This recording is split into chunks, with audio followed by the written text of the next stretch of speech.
Mint Mobile to US Mobile. Hello viewers, today you are going to learn how to switch from Mint Mobile to US Mobile. So let's get started. First, gather your Mint account information. Find your Mint account number on your bill or by contacting Mint support. Then request your transfer PIN. Contact Mint support via chat or phone to get your transfer porting PIN. Then set up your US mobile service. Order a US mobile SIM card if you do not already have one. Choose a plan that fits your needs. Then start the number transfer.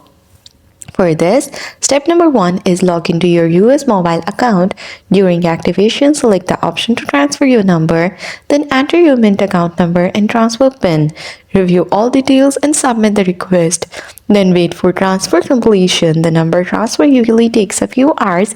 Ensure your phone is compatible with US mobile and that your Mint number is eligible for porting. And that's all. That's how you will be able to switch from Mint Mobile to US Mobile.